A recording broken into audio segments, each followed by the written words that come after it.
I'm just sitting with this. This is some real shit. 1 Kings, chapter 19, verse 11 through 16. Regardless of our fears, we can count on God to speak to us and comfort us. You are stronger than this challenge.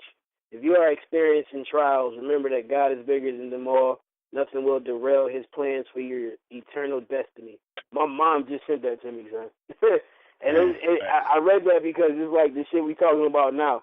You know what I mean? Yeah. It's like you can't let nothing derail your plans, bro. It's like you got to do what you got to do. And I'm struggling with that because it's like you don't want to. It's okay to fail when you by yourself. You know what I'm saying? Yeah. It's okay to go through bumps and bruises when it's just you.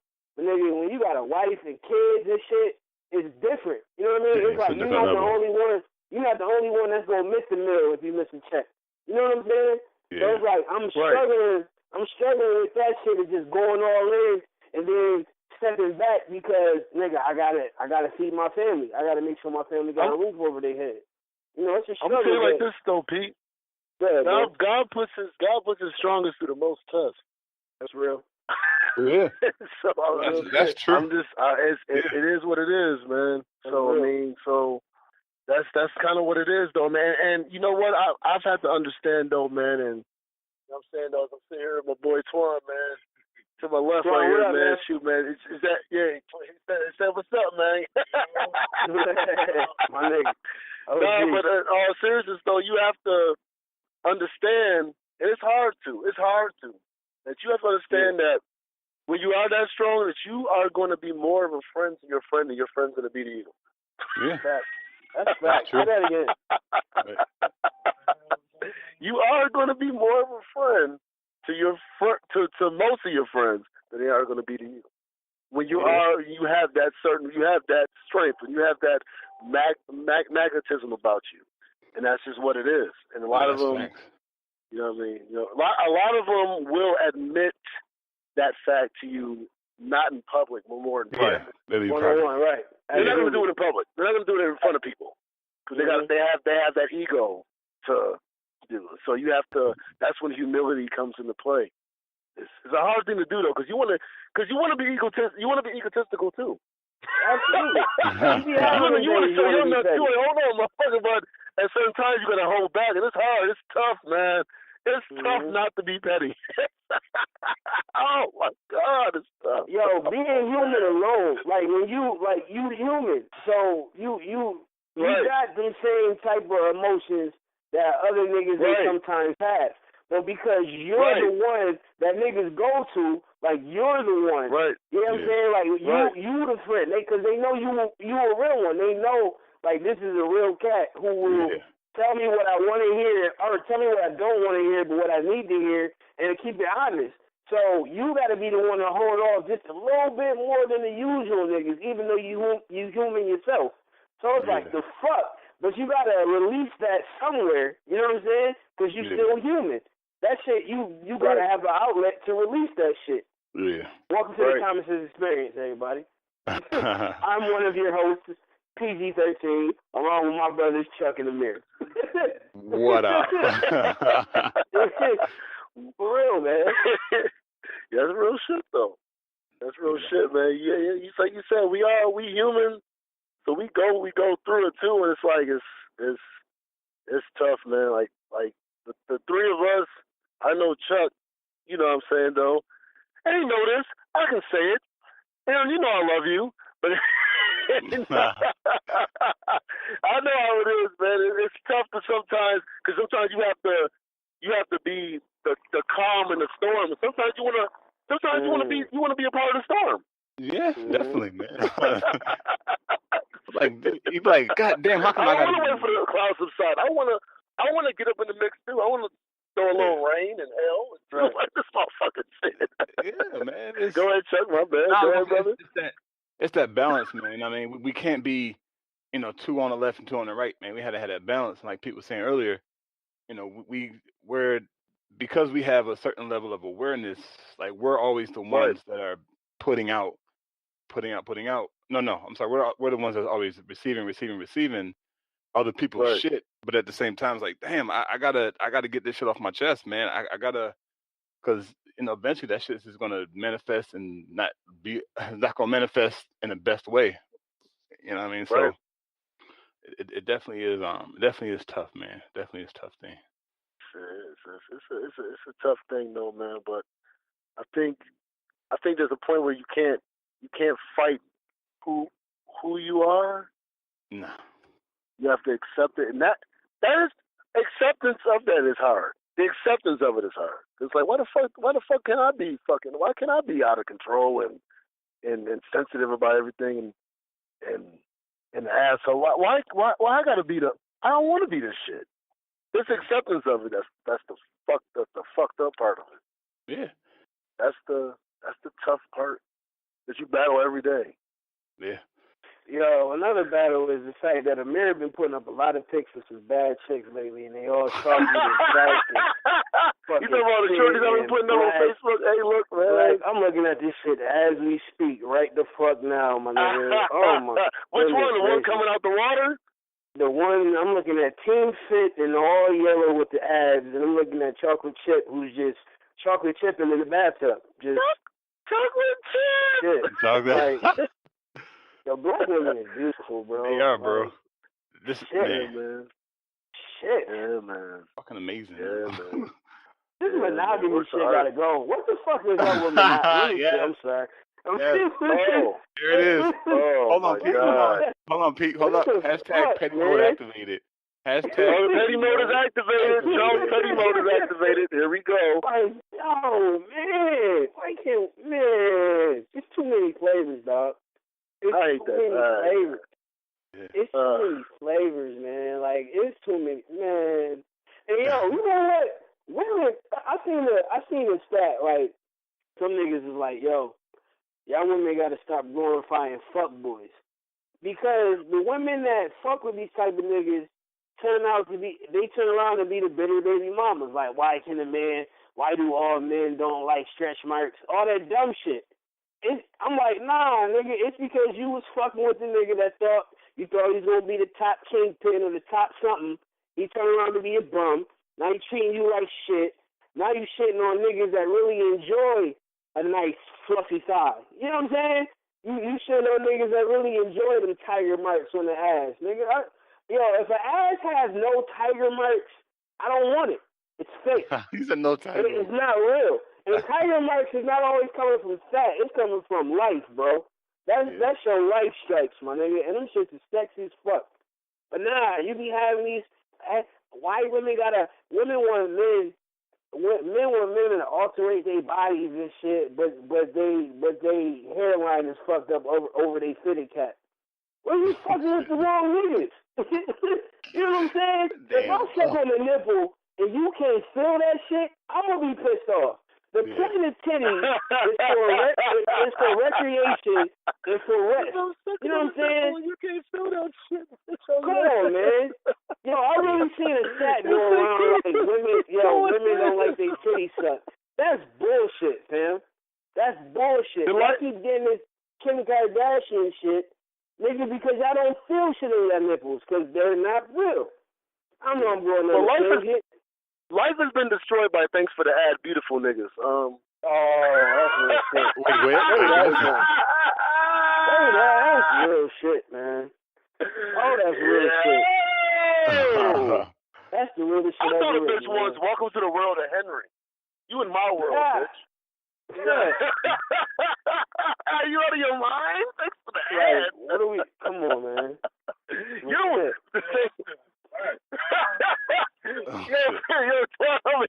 That shit whack.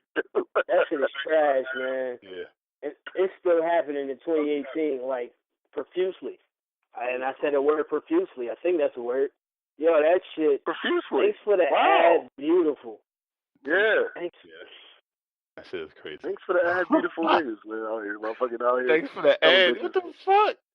Thanks for the ad. So, okay, I got a question. So you know how much women blame fuck shit on niggas? Hey. All right, so you know how much women blame fuck shit on niggas, right? So is it really our fault then? Because we not telling these bum ass niggas like, yo, what are you doing? Is it at the end of the day, all this circle shit, all this bullshit that's a cycle. Is it really our fault? Is it the real niggas' fault? Nah, it's them simp niggas that fuck it up for us, man. But it seems like they're overpowering the shit, bro. Like, it seems like there's way more simp niggas now than real niggas. So what I'm asking, is it like, is that our fault? Is it, well, maybe not ours, but I don't know. Somewhere there's a distance between the OGs and, like, the real niggas to keep these niggas from becoming simp niggas. You follow me? Yeah. So is it on the real niggas? Or is it just abundance of shit? It's on us, but it's not on us to try to go ahead and teach and, you know what I'm saying, though, sort of restructure the mindset of motherfuckers our age. It is on us, though, to help the younger ones. Okay. I'm rolling. And not be like the simp niggas that's our age. Because the simp niggas that's our age is, you know, they've been winning by simping. But actually, they haven't been winning. They've been getting the unpromised possibility of pussy. They ain't been getting the pussy. They've been getting ads. They've been getting they're excited about the like buttons. They be getting the thank yous. It's the thank you too that be getting pumped up. Yo, Pete, that is, I'm gonna tell you on a side note, a trigger word for a nigga that's been in a friend zone is a bitch that says when you do something. Oh my God. I hate that word. Yo, when a bitch goes, like, bitch, I will choke. I'd rather you be like, motherfucker, thank you, nigga, instead of you saying, don't say to me. Yeah, right. Nah. Don't say to me. Fuckers owe me. Oh my God, I'd rather you just write TY. Just write TY. Because that's still fucked up. Yo, I'm telling you, I'd rather you be like, yo, thank you, you bitch ass nigga, than say, Have y'all both been in the friend zone, right? Absolutely. Yeah, of course. Absolutely. Sucks. When you like, that's if you like a chick and she goes, yeah. Have you ever liked a chick and she goes, thank you, thank you. Bitch. I didn't get hit with the I didn't get hit with the that's nice. Oh, you think I'm sipping? What you say? Yeah. I've been hit with the that's nice. What the fuck does that mean? Nigga, I'm the OG of all, nigga, before social networks even were invented. Remember high school they used to have the fucking, like, the fact you could buy a flower for a bitch and, like, they bring it to the class and shit. Like, nigga, hey, man, I keep it real. I'm a grown man. We can talk about it. This is how I vent. Absolutely, I have bought 1 or 2 carnations and I have gotten it back. And the same bitch with the flower in her hand that I bought will go right up to, you know what I mean, whatever nigga she's feeling on and like, hey, baby, you know what I'm saying? It's been done. It's been done. But, you know, that shit helps you grow. It can either make you a simp nigga or you could like grow from that. But I was blessed enough that I had my father. I had my friends. I had my OGs. Shit, Twan, though. I had my older cousins back then, Kermit and them niggas. Like, I had older niggas around me, you know, to keep me be like, hey, bruh. You know what I'm saying? Don't say Kermit. Oh, shit. During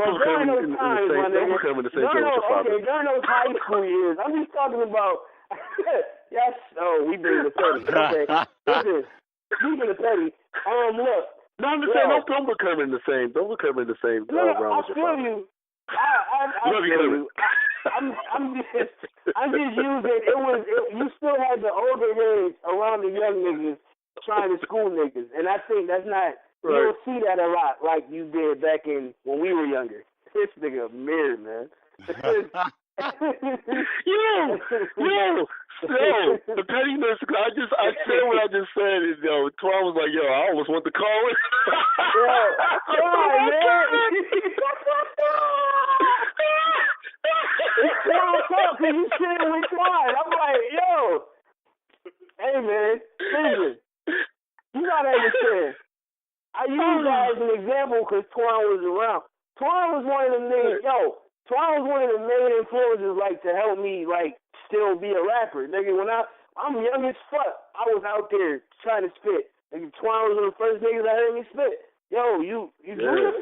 Yo, keep it going. You know what I'm saying? You got something. He's one of them niggas that he ain't even know me for real. You know what I'm saying? Like, but because that nigga was like, yo, you got something. Keep it going. To this day, I still fucking write. You know what I mean? So you gotta have certain situations. You gotta have certain moments in your life that help build you. They're not always gonna come from your uncles or your fathers. You know, it may come from the old head up the street. Or it may come from the nigga that just did a bid but don't want you to do a bid. I'm just using that as saying that that's missing. So I think that's the reason why the simps. You see more simps now, and it's easier. You know, all you got to do is type. Motherfuckers don't talk face to face no more. You can type in a room by yourself and be the greatest nigga in the world until it's time to go outside. Yeah, that's true. I'm just talking to him, man. Yeah, man. This is real shit, man. Oh man. Yeah, nah. I mean the internet has unfortunately have given a platform for certain shit to be deemed acceptable, and because nobody's calling this shit out, it's like damn, man. Like yo, you like we were saying earlier with that, thanks for the ad shit. Like what type of shit is that though? Like who? Like, what are we doing? Like, what are we doing? Are you serious right now? You advertising no company, my nigga. You ain't trying to get no money. You trying to get pussy. That's it. That's it. What the fuck? Commenting on photos and shit. Like, hey, beautiful. Nigga, you gonna see these 3,000 other comments? Fuck out of here. Think because you got a profile pic, you gonna holler at you? Come on, man. Yo, I really want to know who was the first nigga that did that, though. That saw a whole bunch of A-moms, hey, your ass is fat, and you look good. And that nigga said, yo, you know what? I'm going to say, hey, beautiful instead. Yeah. Yeah, nigga. No, nigga, it's the same shit. Yo, man. Yo. Twan, what's going on, man? It's Twan, man. Twan, what up, bro? Yeah, I figured I'd chime in for once in my life. Go ahead, man. Speak on it. Yeah, but Pete, man, you're right, man. A lot of knowledge, man, it don't just come from your people, man. A lot of times, man, I got knowledge from guys on the street, man. Guys you probably wouldn't even think could give you a piece of information. Right. Yeah. Right. So, it's about being receptive, man. You got to be receptive. Because some people only want to hear... They only want to hear shit from who they think should be giving them shit, And that's fucked up. That's real shit. My pops always told me, like, yo, you get the same respect to a janitor that you get the president. You know what I mean? Like, if they show you respect, you show them respect, man. You don't know what anybody else been through. Like, that homeless person up the block could have been the smartest man in the world. And if he give you a gym, man, you got to listen. Like, that's real shit. Twan just said, man. Too many times you got a lot of folks that they got to look a certain way to talk to you. They got to act a certain way. Oh, if he ain't getting money, I ain't listening. That's the dumbest shit ever, bro. Yeah. Somebody could have got money and then lost it all, but trying to give you a gem on not to lose it all, but you don't want to listen because he ain't wearing J's or something stupid like that. That's crazy. Right. Yeah, that's facts, man. Like, it's a lot of people, I don't know, man. It's about, I guess, being humble. Right. Yeah, and then realizing that, wisdom I was going to say, wisdom or knowledge can come from any source. I mean, it don't have to come from, like you said, Pete, somebody because they got MD or PhD behind their name or because they got all these accolades. Like you said, Twan, it could be the shit. You walking down the street, a nigga on the corner drinking a 40, got some knowledge for you, man. We got to remove ourselves from the idea that knowledge comes from a specific group of people when knowledge can come from all different sources, man. Twan just said some real shit too. He said the word humble. I see too many motherfuckers, especially our type of people, like a nigga could be an NFTA bus driver and think he rich and talk about shit on social networks. You know what I'm saying? It's like, my nigga, you one check away from being in the same predicament on the people that you dissing. But it's because it's like a higher pay. Like, I've seen shit like this on social networks. You know what I'm saying? Like, yo, if y'all motherfuckers use Sun detergent, don't talk to me. What? Like, yeah, that's crazy. Come on, man. Like, just, I don't know. I don't know. Like the audacity of some niggas. Like, yo, it's cool to be humble. It's cool to be confident. You gotta have confidence in order to make it in this world. But to the point where you being disrespectful, like you fucking up your own karma. Right. Yeah. Well, you know, people like that, you gotta let them hang themselves. Yeah.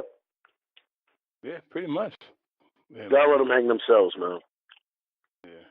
I mean, but if you could prevent them from hanging themselves, you know, sometimes, man, if someone outside looking in and they see you messing up, you know, ain't nothing wrong with dropping a little gem on them. Be like, oh man, hold on, man, you gotta get yourself together. Yeah, that's true. Man, it happened to me a few times, you know. Yeah. Like, yo, man, you messing up, man. Like, oh shit, hey, am I? Yeah. I feel Twan on that. Like, yeah, you do, but listen, you still talking to a man that came. I'm talking about Twan. Like, he came from that era. Like, a lot of these little niggas, like today, and you gotta be careful, cause you could be like, hey, fam, hey, just be careful, bro. Like, I want to move that way. Nigga, who the fuck is you? You know what I'm saying? Fuck out of here. Like, you have these young, like, I don't know. I don't know if I'm explaining it right. But yes, you want to still be put it out there like, hey, maybe get somebody a jewel. But it's like this generation, they listen less and less. Not saying don't give up on it, but it's definitely harder now than how it used to be. Yeah, you may would have had a knucklehead back there who got disrespectful, but one of they people would have been like, nah, bro, that's Miss Margaret. Don't do that. You know what I'm saying? You don't really got that now, so it's harder to be like, yo. The way the world is different, man. It's a microwavable. I can say what I want real fast, throw my opinion out there, and opinion is hating now. Society, it's different. These kids will beat the shit out of Miss Margaret right now. Let Miss Margaret say something. Yeah. They're killing it. They're killing it. Hey, no joking aside. That's what happened on Grace Street with the grandmother and their granddaughter. Right, yeah. You know what I'm saying? Like, I know, you know that we having fun. We can crack jokes about it, but like, nah, that's real shit. Yeah. That's real shit. The code ain't no cold no more, man. I lived in the fruit belt all my life, bro. And yeah, it was issues. Yeah, it was problems, man. But shit like that happened with the grandmother and the grandson, that didn't happen too often. No. Right. It's happening too much. But the system has made sure that they've made the real motherfuckers out here seem like they're weak and giving power to these bitch-ass niggas that go ahead and relinquish their power to the women. Yeah. Right? No, for the unpromised possibility of pussy. Go ahead, Chuck, my bad. I was gonna say, Pete, you had posted in the chat the video where Red Pill was talking about the Tupac shit. Yeah. And the way he broke that shit down as far as what we're looking at in relation to this generation of kids, they're coming from a whole different mindset. And he said a nigga will wear a romper and come up on you with a fucking machine gun and blow your fucking head off. Absolutely. Like, you wearing a romper and heels and you blowing niggas' heads off and shit. Like, it's a whole different mindset with today's kids, man. And like Amir said, man, they not only are they disrespecting Mrs. Jones, they're fucking killing her and Mrs. Jones' grandchild or whatever the case may be. Well, and, part of that, man, from my understanding, you know, a lot of that comes from the parents that's raising these kids. They're still trying to be kids themselves. You know, they still want to party and get loose. You know what I'm saying? And these young guys, they see it and they ain't going to respect you. I had a conversation with the one little guy, my baby mom's nephew or whatever. You know, he gave us a mean shout out. He was like, yo, man, I like you and your guys, man. Y'all respectful. Yeah, y'all drink, y'all smoke, or whatever y'all do. But at the end of the day, y'all still not trying to be us. You know what I'm saying? You ain't stunting like, you know, you 19, 20 wearing Yeah, you're not acting a part. You know what I'm saying? Right. It's like he gave us a line of respect, even though, because honestly, man, from my opinion, you know, he's out here, he's running wild. I try to drop a little something on him here and there. I'm not his dad. You know, I reiterate that, like, yo, I'm not your dad, man. I can't tell you what to do, but you know, this is how I see it. You know what I'm saying? And he shot back at me like, yo, man, I respect that, man. Thank you. Because that goes my a long mom, way, though, dude, or whatever. Huh? That goes a long way, man. Not to cut you off, but that goes a long way, man. Just dropping those jewels, that's enough to show that you care. Right. You know, he was like, oh, man, you ain't like my mom, dude, man. He trying to act like us, man. I don't respect that. And I'm like, yeah, well, you know. At the end of the day, real quick, my bad. At the end of the day, these young niggas still respect real shit. Like Twine said something, like Twine hit it on the nose talking about as these young parents is trying to be their kids' friends instead of their parents. That's a lot of shit that's going on too. Like, you know, me and my father, we cool as shit now. It wasn't like that when I was 15. Like, you know what I mean? And they say, yo, I'm not your friend. I'm not your friend. I'm your father. You know what I'm saying? Now when I left the house, had my family, became my own man. Now we kick it like that's my nigga for sure. But that's how it was. And you know, I put in a group chat a podcast with Zoe Williams and Corey Holcomb, and they was talking about this exact same thing. You know, about how fatherless women act different, but they kind of broke the science down. Like how, remember in the movie Menace to Society, you saw Kane's parents and shit. They woke up Kane, you know, Kane seeing all this shit. Like, you know, you got it comes from the crack era. Like Kendrick Lamar saying his rhymes, like, we was born in the 80s, so we all crack babies. You know, your parents, they met through partying. They started fucking, then here come the kids. We came through party. It's a cycle. Like, the cycle just get worse and worse to the point where you just have a bunch of young motherfuckers fucking freely. Now they popping seeds they not ready for, and all they know how to do is just still be a little ass kid. You know what I'm saying? So you a little ass kid raising a little ass kid. That's my baby. That's my friend. He got all the freshest J's. That's not how none of this shit works. And that's how we fucking stay. That's how we stay behind the whatever the fuck you want to say. We just classes and classes behind because we so far back because of this shit. And it's just like now you see it for what it is. You saw, you know, we still had certain shit like the 80s, 90s babies. They grew up harsh, but it was still a certain respect. Your grandmother still took you to church. Your parents may not have took you to church, but your grandma made sure you was there on Sunday. Your grandma made sure you said yes, ma'am, no, sir, and ate healthy meals. You know what I'm saying? Now that shit is missing because the grandparents is 32 and they still trying to ball and do their thing. It's crazy, man.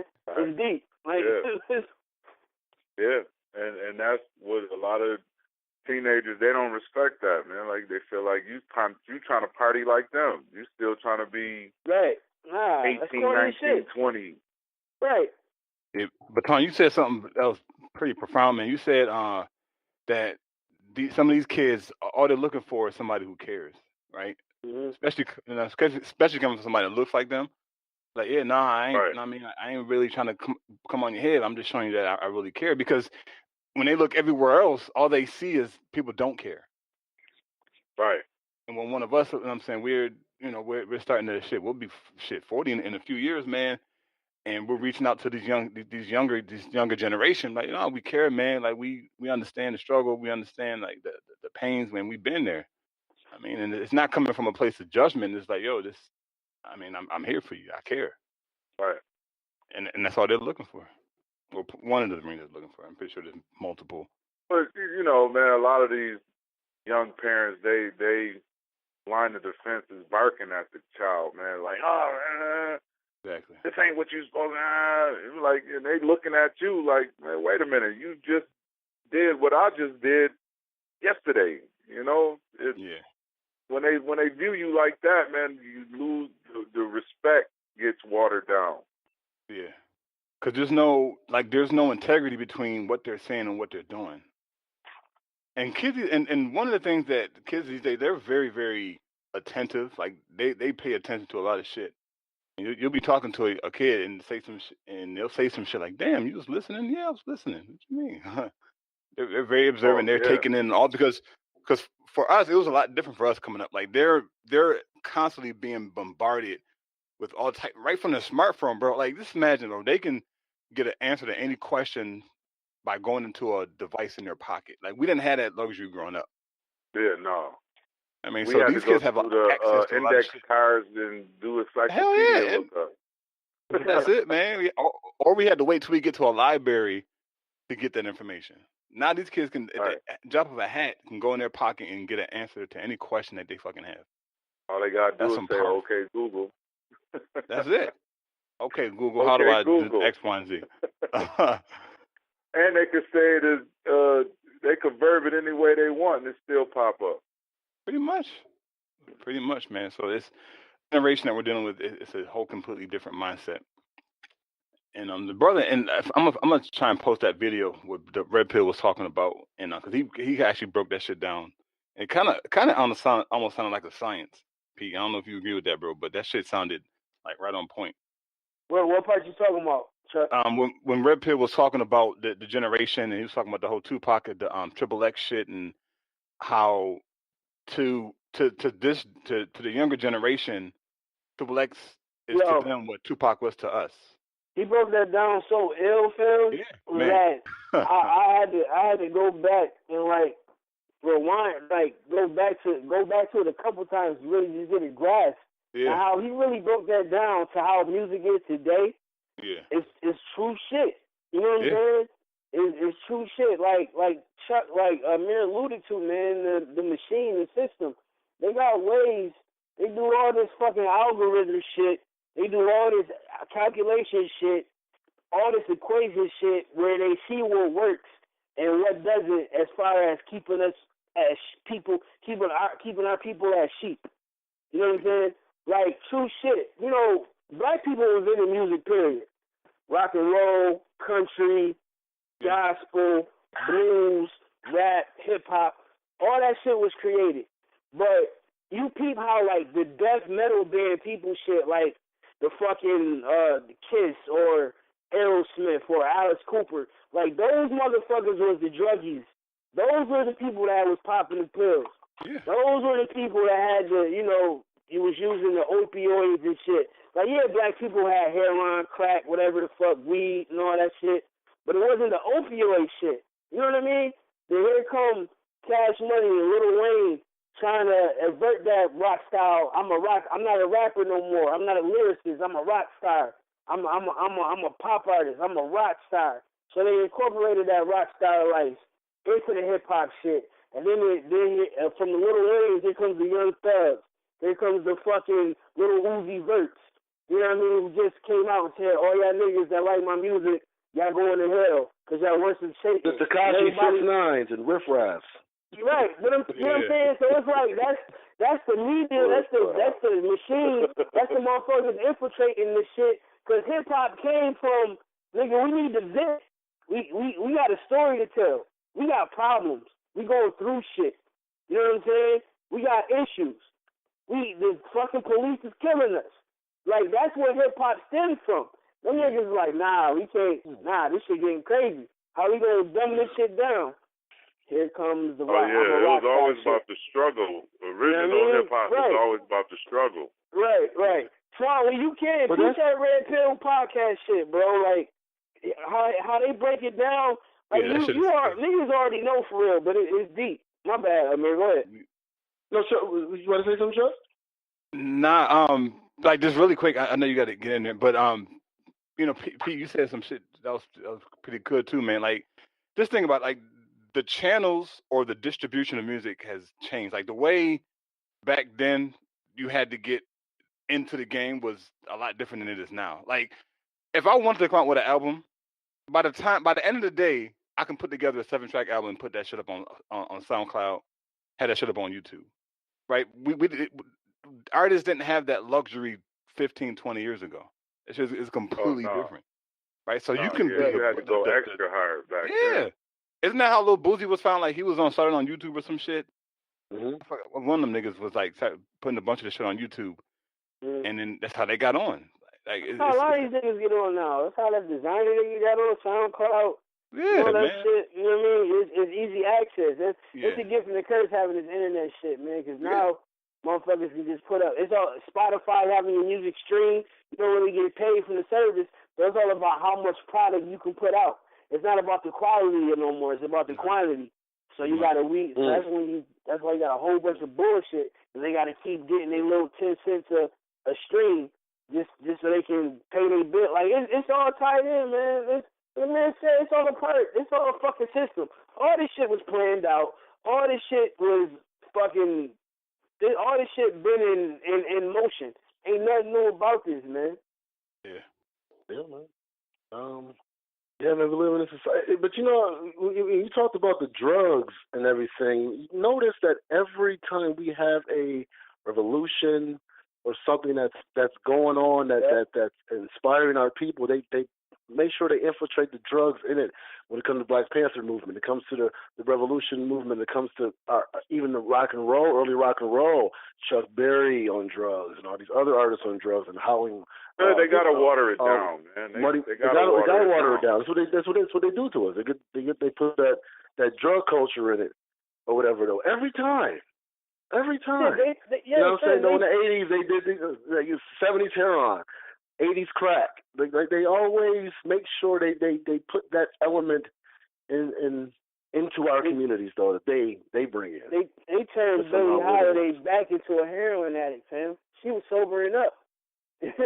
You know what I'm saying? Like, this is real shit. Billie Holiday was trying to get shit popping, like, on some Sam Cooke shit.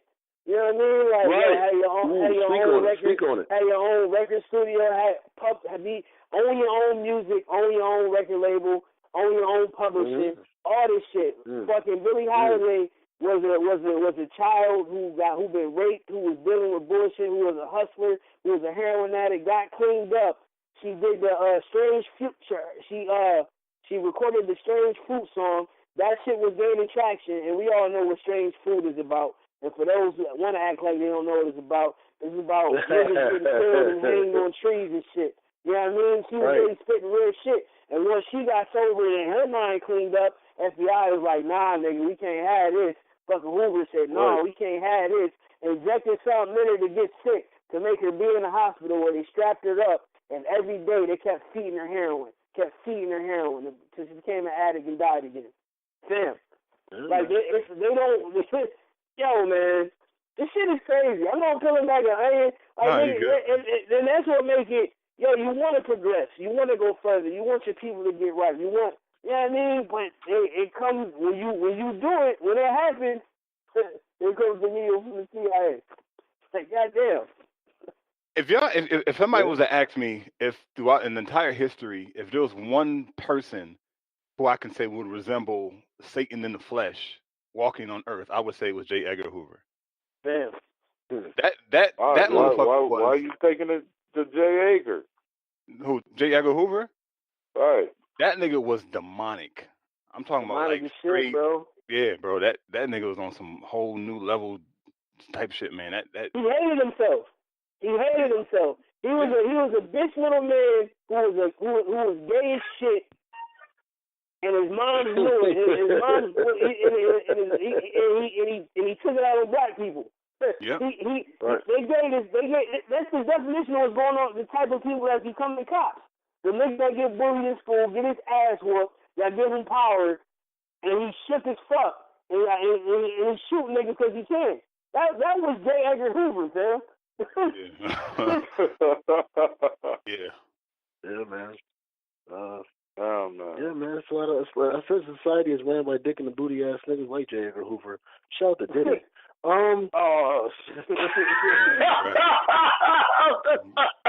know that sounds petty though. I know it's the truth. Come on, man. It is. You throw Diddy in on cue every time we talk about this shit. Giant. This shit is just funny, man. I just want to make sure it's not. Well, shout out to Drake too. You know.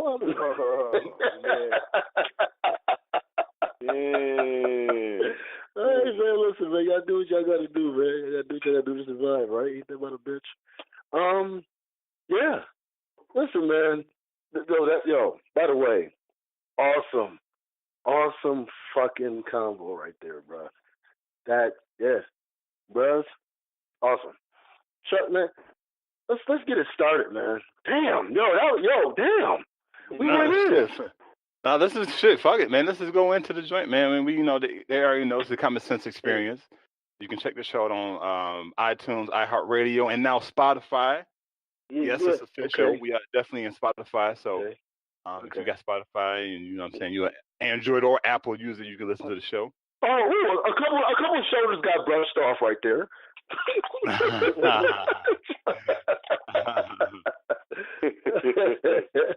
Yes, sir. Yes, sir. And then, of course, we got the Facebook fan page, Black Podcasters Network. So you can drop your questions over there. And but yeah, man, let's, as always, it's Chuck, Amir, Pete, and we got a brother, special guest Twan here with us today. So let's just OG Twan, nigga. We're gonna keep the shit flowing, man. Appreciate it, man. Problem. It's always good to have you on, brother.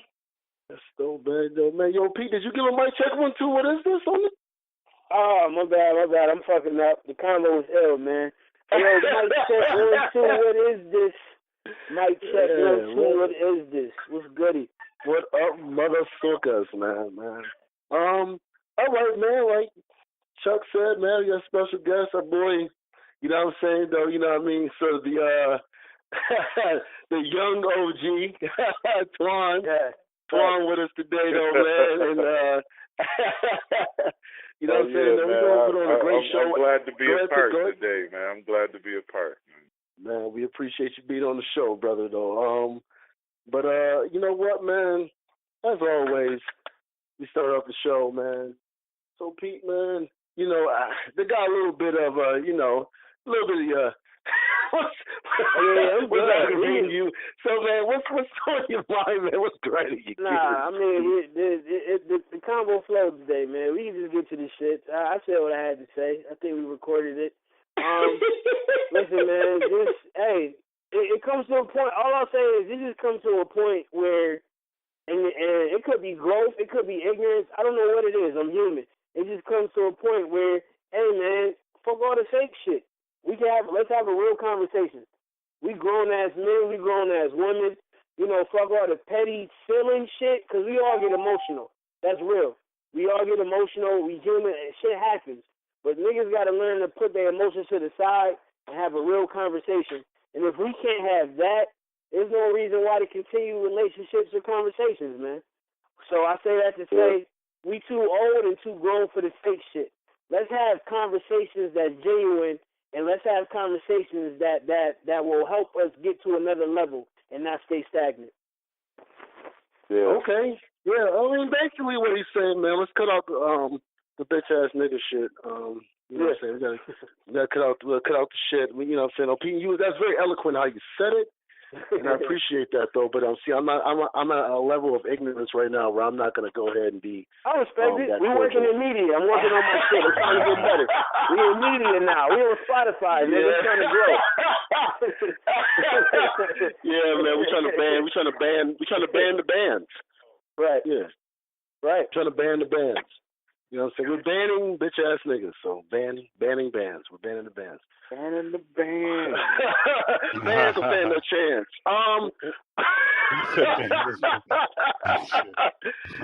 Yo, speaking of more pettiness and more shit that's gonna go down, Chuck, what's on your mind, man? What's pissing off the professor, man, brother? Go ahead, man. I mean, I ain't got nothing too heavy, There's an article I saw on whenever Chuck says ain't got nothing too heavy, that means it's about to be heavy. No, for real, because this is it's an article I found on blacknews.com. Okay. The title of the article is "Why Hasn't the NAACP Denounced the Racist Comments Made by Planned Parenthood's Founder?" Margaret Sanger, if I ain't not familiar with her. I can think of a few reasons why they're not saying nothing. Oh, yeah, of course. Yeah, of course. We know it was who was it? Was it Web Du Bois who had problems with Marcus Garvey's approach to Black liberation, and of course, Web Du Bois was on the NAACP. We know who controls the NAACP. I mean, so it's not. I mean, it's one of them things where I'm not surprised. Like, and again, I don't look to to them to step up for black people. Mm-hmm. You know, the only thing they fight for, quote unquote, is civil rights, and clearly civil rights is not the key to true liberation for black people. Because even when we are voting, we're still, you know, being shot down in the streets, whatever the case may be. We're still economically disadvantaged. But we're still being miseducated. So all that civil rights shit is kind of secondary to human rights. Can I ask a question? Are we in year 2018? I don't know. It kind of feels like we're still back in the 1960s. I don't know. You let me know. No, because the reason why I asked that is because any organization that has to use the word advancement and still has colored in it, I don't trust. We haven't been colored people for. Why are we still trying to? Y'all need to advance away from that word. You know, I need to change the name up. We're not drinking from white only fountains anymore, even though we are. It's not the title anymore. You know. Yeah. So yeah, but, time to change that up. Yeah. But at one point in the article, it talks about the University of Louisville, how they're removing the name of Papa John's founder from their football stadium, because we already know the Papa John's founder. His name is John Schnatter, something like that. John Schnatter. So they're taking his name off of the football stadium, but they're still leaving Margaret Sanger's stuff up there. So it's kind of, you know, I don't know. It's one of them things. Is again, and not surprised, right? I mean, this whole system is designed geared around this whole concept of racism. Nigga, yo, hold up, my bad, Chuck. No, you're you good. see the white bitch that just got probation? The daycare lady that just got probation for fucking for hanging a kid. Pete, yo, bro. If a parent didn't come in, the kid would have died. Yo, the bitch, first of all, she ran over people with her car. She has a daycare. I think it's in Minnesota or some shit. I could be wrong. And she got probation for fucking getting caught hanging a baby. My nigga, Michael Vick went to jail for fighting dogs. Son. Yeah. Hey, man, look. hey, man, look. If y'all ain't willing to admit ain't no white privilege in this bitch, yo, we don't need to talk. We don't need to have no conversation. Yeah. Are you fucking kidding me? Yeah, I was actually gonna talk about that article, P. I had that pulled up. My bad, Chuck. No. I'm sorry. No. What I'm saying is, like, I was gonna pick between that, what you're talking about, and the NAACP thing. But yeah, man, she's Ukraine. So they had a video of her as the judge was reading her sentence, and she was fake crying. I don't know what you want to call it, but she was not crying at all. And they were trying to say she had mental problems and all types of stuff. So, you know, they slapped her on the wrist, gave her 10 years probation, house arrest, or whatever the case may be, for attempted murder of a toddler. Yeah, I mean, it's crazy. It gets sicker and sicker each time. Nigga, man. Yo. Yo, we got a fucking president getting paid off bitches left and right to keep their mouth shut, and it got him recording saying and shit. We got white bitches hanging babies by nooses and shit, just chilling, getting away with it. Like, hey man, I'm cool with segregation. This is all. Y'all go over there. We stay over here. Leave us the fuck alone. Fat Roseanne-looking bitches from Lanford seem to have more privilege than black Harvard professors. Remember the one guy that actually got arrested going to his own house? Oh, man. You understand what I'm saying? And so, you know, I think we have to get past the point of.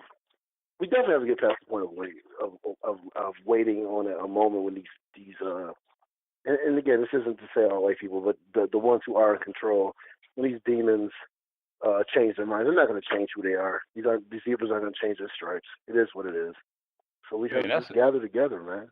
And that's what they are. I mean, they're demons. You know, I mean, that's the exact word to call them. Amos Wilson calls them an infection to the no, there's no, and that's the exact verbiage. He related to cancer, and now you have cancer cells in the body and the system, and he says that some of these people are just that's what they are. They're cancer cells to the earth. I'm like, yeah. I mean, and how do you get rid of cancer cells? And you just got to start purging and cleaning this shit up, and it's not gonna be easy. Being said, it's like with that being said, like, man, that's kind of how do you cipher what your purpose is in life? Like knowing that, like say like you said, some people is cancer cells and they're here for whatever purpose. You know what I'm saying? Yeah. How do you label them as wrong if that's their purpose? I see. I see. No. I see. Well, no. I'm just keeping it real, y'all. It's gonna come to a time where we gotta go ahead and we gotta go ahead and pick up our swords, man, for real. Yeah.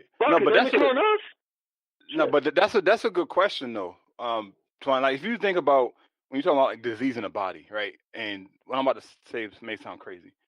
Disease is not necessarily entirely bad. But disease is showing that there's something wrong within the system, right? When you think about pain, like pain is an indicator that something is wrong. If we didn't have any pain, we could be walking around with a fucking broken ankle and not know. Right. So with the existence of these cancer, quote unquote, cancer cells, we know that there's work that needs to be done to rid them from the system. So if you want to relate it to like somebody who has, like, for example, if somebody has cancer and you start giving them all this nutritious shit and start getting them on their water and their workout shit and you get rid of the cancer, we know that, okay, that was the strategy, that was the tool that we needed to rid the cancer cells. So when we're talking about the people that are in power and here on earth, that means the rest of us, we have to start evolving spiritually to get them purged out of the system, if that makes sense. Fuck that, I'm going Constantine. Do you hug a zombie or do you shoot it? No, we ain't talking about hugging. No. We ain't saying no. That's different. No, we ain't saying hugging. When you're trying to kill a cancer cell, you're trying to kill a cancer cell. You're not caressing it. Cancer. You need to go, cancer cell. You got to fucking go. Body's got to fall. Sometimes body's got to fall. Black people, we're gonna have to get to a point so we understand these people who are cancerous, as you speak of, and who are demonic and whatever, though, we have to get to the point to where we're going to have to go ahead. And we can't do it, obviously, at the point we are. We have to get to the point to where it's going to have to be into the military strategy of how we eliminate our problems. Because there's been plenty examples of us using military strategy that we won. What's in the El Hassan Overture? His name? Hannibal? Oh, you're talking about people that rised up, you know what I'm saying, though? We have to get to that point. We're going to have to get to that point. We're not going to get to that point today or tomorrow, even 5 years from now, probably. But we're going to have to gain ourselves to that point to where we're going to have to realize that eventually we're going to have to throw down.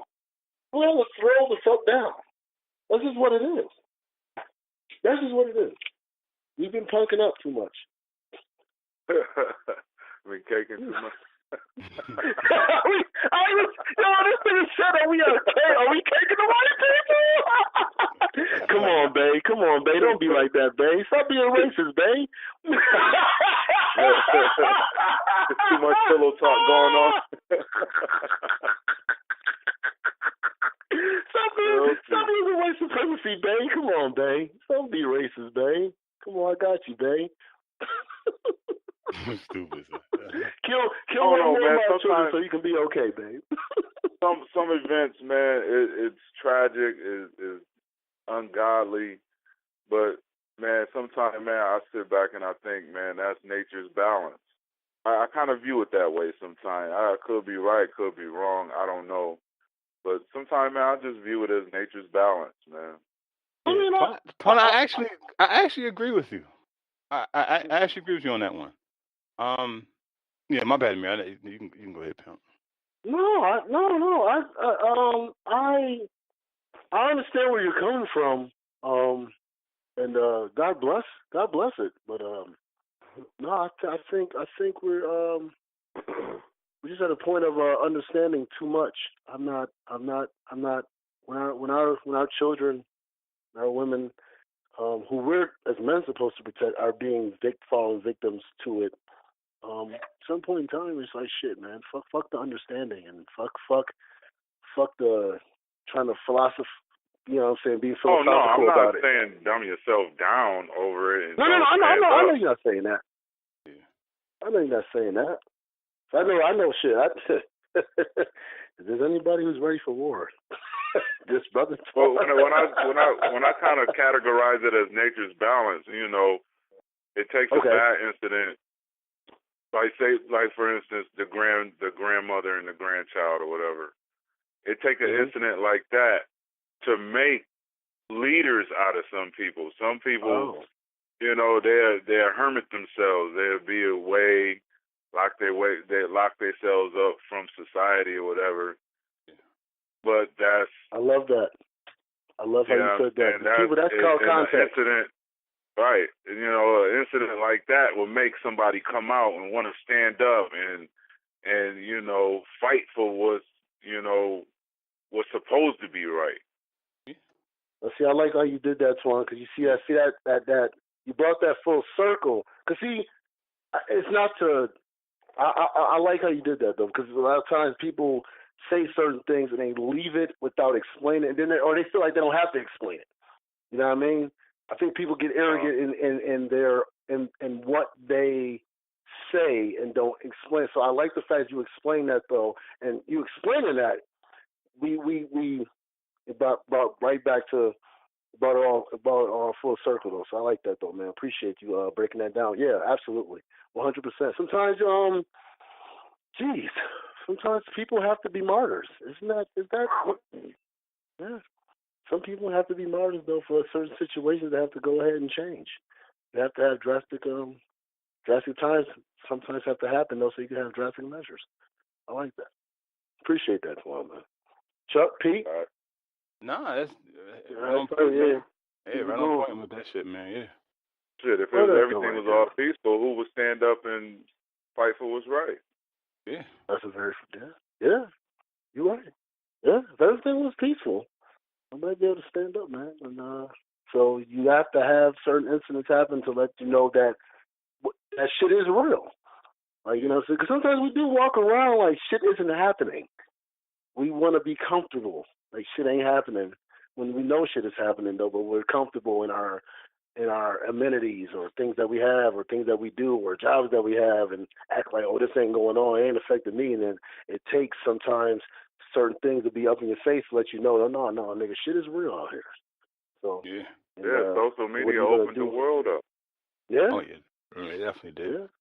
And that's one of the positive effects of social media is that it has, for those who are willing to let that be, it has been a vessel for people to go out there and see the things that are actually going on that we're not going to get from the news. We don't get it from Fox News, CNN, ABC, NBC, CBS, you know? Yeah. They ain't covering hood news. Hell no. Right. Either they know or they don't show. They don't care. Yeah, man. I appreciate that nugget right there, though, man. Speaking of beings that don't care, Pete, did you speak? Yo, is there anything you want to add in there before we get to the next topic? No, I'm good, man. Let's keep it going. Speaking of people that don't care, women. I know. I love y'all, man. I know I do, but I talk shit sometimes, though. But in all honesty, I do love y'all, though. But I gotta say this: the friend zone.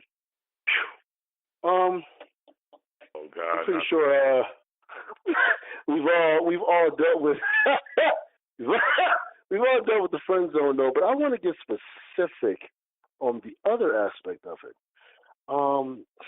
Is it in y'all belief, and have y'all done it yourselves? And I'm gonna start with Chuck. I'm gonna go with I guess Twan, then Pete, and I'm gonna go after y'all though. Then give my little, as Chuck always says, my little 2 cents. into the conversation though. But do y'all find it in y'all belief that women can handle being friend zoned like they expect us to? Hell no. You took the words right out my mouth, man. I was about to say hell no so hard. Come on, man. I was about to say hell no so hard. You know, without saying no names, man. I tried it a couple times. I straight when they want you, they want the dick, and you friend zone them. When they want it, bro, they want it, and they coming at you hard. Oh, you getting you must be gay, nigga. You gay as hell. They gonna be like, what, motherfucker, you scared of pussy? You scared of pussy? I've been told that a couple times, man. Like, yo, I was just chilling with the chick, man. I wasn't trying to, like, get up on her or nothing, man. I was just like, hey, how you doing? We chilling. Nice little, you know, get together. It wasn't nothing sexual. Man, she came at me day 3, was like, nigga, you scared of pussy? Like, what's going on with you? I was like, oh, shit. I was like, no, I thought we was just chill. Like, nah. That ended real quick. No more phone calls, no more contact. Because they expect that to be an automatic yes. Like, especially when they come at you, like, they expect that. They're not expecting you to say, nah, I'm chilling. They're not expecting that. And I don't know if that's coming from them. It's a place of arrogance. I don't want to even call that confidence. That's arrogant to think that every nigga you try and talk to, he gonna say yes. Yeah, well, some that's past confidence. Say it again, Pete. Some, you know, they be like, it's a turn on, but hey, nah, man, I mean, you can be confident and still have a threshold of saying, okay, well, I know if I talk to 10 niggas, then 6 are gonna say no, whatever the case. But for you to think you're getting 10 out of 10, that's to me, that's beyond confidence. I could be thinking but that's just beyond. That's a straight arrogance. And then when they do say no, you start flipping the script and getting all mad and shit. Like, what? It's not even that serious.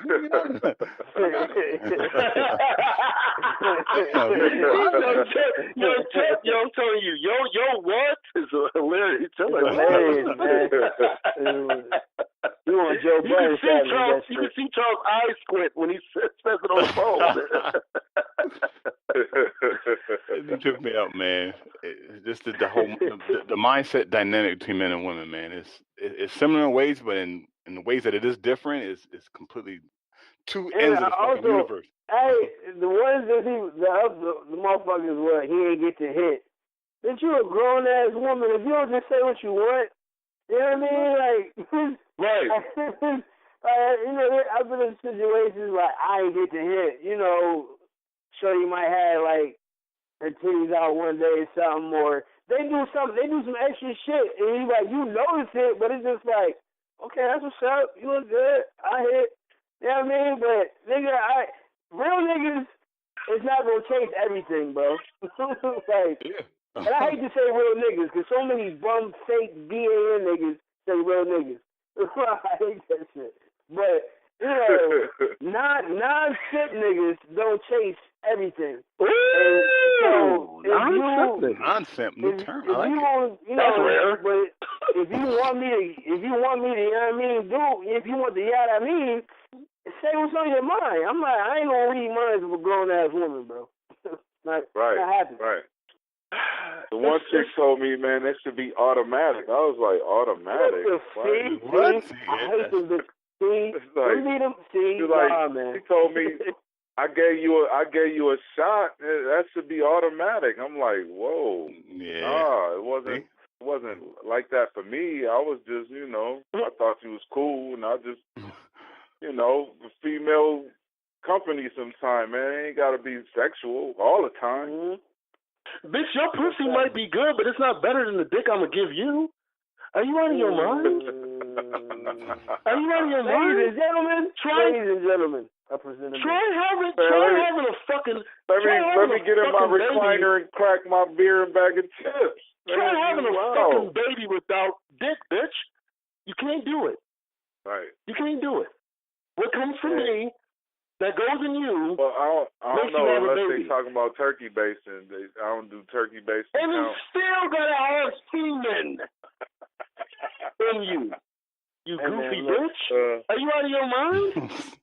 I just needed a place to smoke this weed. But you know what? These bitches want to be sweated, and then when you sweat them, they want to call you thirsty and call you a bugaboo. Oh, it's always a clown move. For some of them, it's always a clown move. Bitch, get your clown ass out of here. Damn if you do, damn if you don't. You know. Yes, sir. Say that again, Swan. Yeah. Say that one more time, sir. Damn if you do, damn if you don't. Real shit. Damn if you do, damn if you don't. My pops told me that a long time ago, man. Real shit. Word. Well, women don't understand each other, so how the fuck you think we are? So at the end of the day, look, man, and you got a lot of them that deal with shit niggas who automatically come to the pussy whenever they, you know, sneeze. You know what I'm saying? So they come across a non-tip and they'll not act. Oh, he must be this. Oh, what the fuck wrong with this nigga? Why something got to be wrong, yo? Yeah. That's what y'all say y'all want on Facebook now. That's what y'all say y'all want. And then when you get it, he a bitch. He can't handle me. He too soft. Okay. Yeah, that's that damn if you do, damn if you don't. Damn if you do, damn if you don't. What I say about periods, women shouldn't have periods. Because periods end shit. Women don't let shit end or rest for shit. They should have commas. Bitches have commas. They let shit go on. They can't handle it. And you can't, their mind is never at ease. Their mind's never at ease. And that's why you women out here, you need to understand that we are the balance that helps y'all. Y'all the balance that helps us. But y'all seem to be fighting that for some reason, though. Y'all miserable trying to fight it. So trying to fight it, you goofy. God damn it. But you know what? Damn if you do. I do blame the system. I blame the system. But at some point in time, it seems like, again, I know the women out there will talk to me, but it seems like, from my vantage point, because I'm only a man, so I can't see everything from y'all point, but from my point, it seems like we are more willing to accept, in general, the compromise than women are. God damn it! And I'm not about to chase you to have you compromise with me at all. We are not. And that's, but a lot of niggas are. And again, we talk about the, thanks for the ad niggas. And these bitch ass motherfuckers out there, though, man. Shout out to the niggas that was raised by Drake. But You say raised by Drake? Oh, all these niggas raised by Drake. Drake is the antithesis of the behavior that goes on. That type of behavior that goes on, like, you know what I'm saying, though, I'm going to be in your I feel like you put that in parentheses. I'm going to call you. I'm going to tell you what your dude is doing. That's that shit he be doing in the song. He talking about Nicki Minaj and shit. Yeah, nigga be on that Nicki Minaj shit, bro.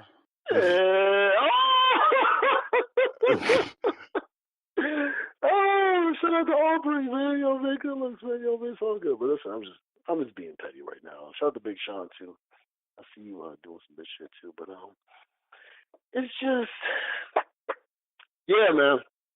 We have to stand pat. It's hard because it's a lot. It's too easy to be a simp these days. Back in the day, that shit wasn't tolerated. You could be no simp and get away with it. What? I won't say it wasn't tolerated. I think it was more controlled. You know it's easier to hide now. It's easier to hide now. I think it was more controlled. Right. Motherfuckers still had to come outside back then. People don't come outside no more, yo. Oh no! They go to work for 8-10 hours and then come home and be in front of the computer for the other 8-10 hours. Yep. Yeah, man. Easier to hide now. Yeah, man. Yeah, man. So, shout out to the Bubs. Shout out to the Bubs of the world. Oh no, not that. Shout out to what? Again. Yeah. We gonna weed out these bitch ass niggas. We gonna weed out these bitch ass niggas, man. Yeah, for those that don't know, it was an incident between me and a guy. I'm not gonna speak the name because I don't give it popularity. It was some sucker shit, you know. It was some sucker shit, but it happens. Yeah. I thank you for pointing yourself out that way. Yeah. It taught me how to treat them with a long handle, you know. And that's all it was. But yeah, man. Back to the simp thing. It's so easy, you know, because for a lot of guys, man, that's their whole world, man. They gotta get the pussy. Try to get it, Twan. They gotta try to get it, probably. Yeah, Most they got to trying to get it. Most of them and they looking at what the last guy didn't do to try to, you know, make themselves notable. Well, oh, your last man, then he didn't want to hold your hand, baby. I'm gonna hold your hand everywhere we go. Like, you know, knowing that ain't what you really want to do. Yeah. That ain't what you want to really do, but you want to try to, you know, get the pussy. Right. Be on the chivalry shit, right? that Ralph Tresvant shit. Like, babe, chivalry ain't dead, babe. I mean, it's a time and place for everything, in my opinion. In my opinion, it's a time and place for everything. You want to show your lady you got that quality, but you're not just going to be doing it every single time. Hey, we going to Tops real quick, or we going to this grocery store real quick. Oh, let me hold your hand down the driveway. Let me hold your hand to the car. You're not going to do that every time. Nah. That's too much. No. That's way too much. This nigga out here that's wearing I'm the wife and she's wearing she's the boss shirts. You know what I mean? Oh yeah. This nigga's out here. I think I seen that in Walmart, matter of fact. It was an older couple though, so it was kind of funny. It was an older couple, so it was kind of funny, you know. But you ain't gonna beat that on nobody. You old ass self. That's what I was saying. That's what made it funny, because they was an older couple. Put your droopy balls up, man, and be a man. Now, if you seen that on somebody that was 19, 20, then the whole I'll be less mad though. I'll be less mad at somebody who was that young than somebody that old, actually. Because you're young, you're learning. You should know by now not to wear that shirt. Don't do that. Don't succumb to that. I don't give a fuck what you go. I don't give a fuck how much your legs or your arms or whatever don't work the same way because you are older. Do not allow yourself to simp out here and be an example for a 19, 20-year-old. Don't do that shit. Don't do that shit. Be a man. His daddy was a man until he died. They keep their balls in their woman's purse, man. That's what it is, bro.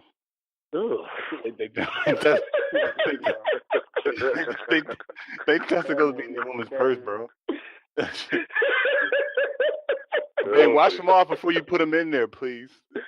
Oh God!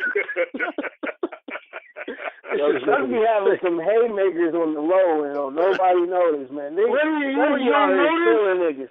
They be killing niggas, man. Man. Fuck niggas with a Grammy. He ain't been ashamed, yo. I'm trying to tell you, dude. If Charles is Marvin Hagler, if you ain't Tommy Hearns, you ain't ready for the fight.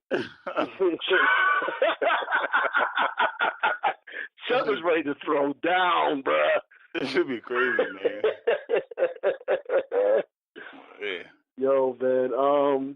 I was gonna ask. I don't know. I'm gonna ask this question. I'm just gonna throw it out there. Fuck it. Record sales, this and that, I know I've been ragging on them already though, or whatever though, but I feel like throwing more gasoline on fire. So fuck it. Can Drake be top 10? No. And do y'all see? There's no need to finish. No, there's no need to finish. See, he asked this before, and I'm gonna give y'all the same damn answer I said before, man. Yo. Am I being petty? Yes, you are. You're being very petty. What list are we talking about? We're not talking about an MC lyrics list. No, he cannot be top 10 if we're talking about an MC lyric list. If we're talking about an artist, man, an all-time artist as an artist, you gotta do it. You gotta do it. all-time people. No, all right. So I'm gonna ask this though. I'm just gonna ask this then. Is J. Cole, in y'all opinion, can he be considered top 10? And do y'all think because of Kendrick's success, because of Drake's success, and because of how he does it, do y'all think that he's really overlooked? I'm gonna just go first. No disrespect to everybody. Who's being overlooked? J. Cole. Absolutely. Listen, man. Listen. You know I peel the onion back. Go ahead. Peel the onion back. So you feel J. Cole is being overlooked? I mean, what do we overlooked? Can he be top 10? What do we mean as overlooked? As an artist, as a lyricist? What are we talking about here? I think. Do you think that he should be mentioned more as far as in that realm? I think he does. I don't think he gets the same, and I don't even know if he wants it to a degree. To be honest with you, right. But I don't think he gets the same notoriety that Kendrick and a Drake gets, and I think that he should, in my opinion. But I'm just asking y'all. Y'all think he's overlooked? And can J. Cole at this point? Because I think the conversation about Drake and Kendrick gets discussed as far as them being possibly top 10. And J. Cole doesn't get that same respect or that same acknowledgement. So do you think that he's overlooked in that aspect?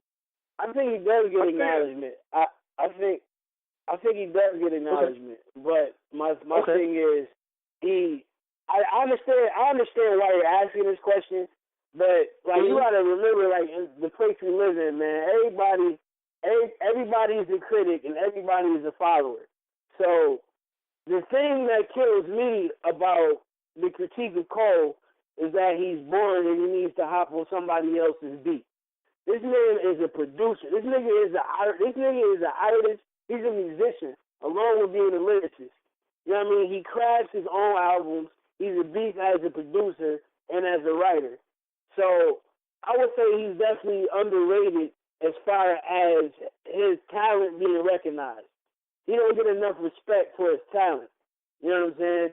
Like Kendrick Lamar, he got more of a push. And that's another thing. Kendrick Lamar got more of a push and he comes from more of an independent label. Whereas Cole, he comes from being signed to Jay-Z. But I don't think Cole really fuck with him like that. But he's consistent. He's gonna have he gets money.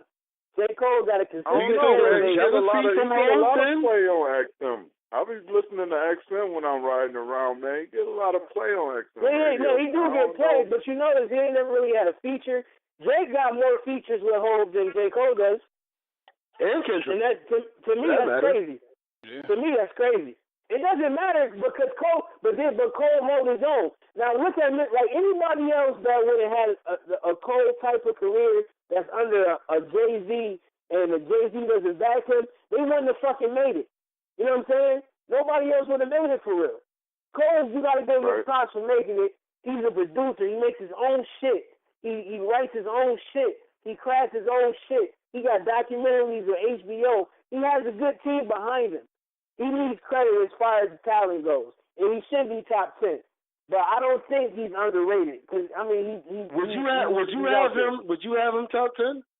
Absolutely, I absolutely would. Yeah, I agree. Thanks. I absolutely would. I can't. That argument is not to be disagreed with at all. Though. Do you think that there's a jealousy then from? But they say that there's going to be somebody that's going to come out there. They're going to be at the table and doing something in a documentary once, a long time ago, and then they're going to be better than me, and I'm going to sign them. So could that be J. Cole? Could that be?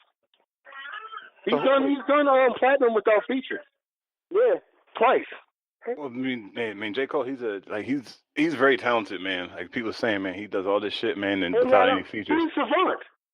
Not only that, his record label is net. Yo, he got a squad of artists on his Dreamville record label that is dope. A nigga named Boz, a nigga named Kaz. He got a West Coast artist. He got a shorty named Ariel Lennox, an R&B singer. He has a dope roster. His ear for music is crazy.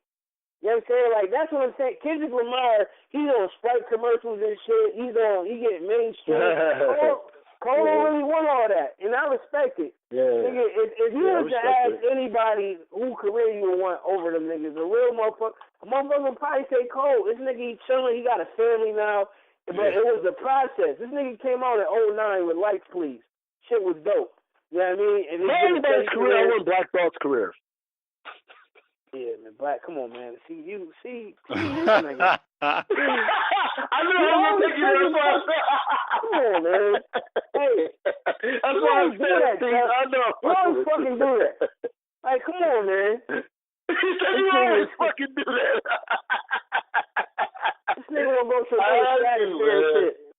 Come on, man. Shout out to the guy Black Thought. But yeah, he definitely needs more credit than he deserves. But his career is potent. His career is just as up there with Drake and Kendrick. You said Drake and Kendrick.